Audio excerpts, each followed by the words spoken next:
अस्सलामुअलैकुम। NLP news के साथ मैं हूं अनीता आबासी और आज मैं बात करूंगी वकला की, जो गुज़श्ता चंद रोज़ एफएड कचहरी में वकला के चैम्बर्स तोड़े गए हैं।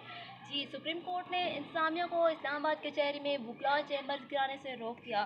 तफसीलात के मुताबिक चीफ जस्टिस की सरबराही में 3 रुकनी बेंच ने वकला के चैम्बर्स गिराने का हुक्म के खिलाफ अपील पर समाअत की।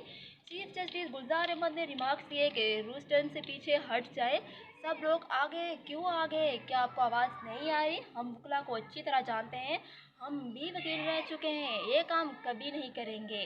जहां वकील इकट्ठे होते हैं कुछ उल्टा बोलते हैं और करते हैं। चीफ जस्टिस गुलजार अहमद ने रिमार्क्स किए, वकला अपनी इज्जत और तकरीम पर समझौता ना करे, हम खुद को वकला का हिस्सा समझते हैं, वकला अदालतों के लिए जैसी ही गुफ्तगू करेंगे। ये क्या तरीक़ाकार है? जहां 4 वकील जमा हो, माइक्रोफोन उठाकर तकरीरें शुरू कर दी। वकला अदलिया का हिस्सा होकर इसके खिलाफ क्या कुछ नहीं कहते? पब्लिक अराजी पर चैम्बर्स बनाने का कोई कानूनी जवाज़ नहीं। जस्टिस मज़ाहिर नकवी ने रिमार्क्स दिए कि वकला चैम्बर्स के लिए 5 एकड़ अराजी मुख्तस की गई। जस्टिस एजाजुल हसन ने कहा, फुटबॉल ग्राउंड पर 3 मंजिला चैम्बर्स तामीर किए गए। चीफ जस्टिस गुलजार अहमद ने कहा कि चैम्बर्स वकला की ज़ाती मलकियत तस्वुर होते हैं। बार एसोसिएशन चैम्बर्स लीज पर देने का इख्तियार कहाँ से आ गया? मुल्क में कहीं भी ग्राउंड में चैम्बर्स नहीं बने। बार एसोसिएशन को चैम्बर्स लीज पर देने का इख्तियार कहाँ से आ गया?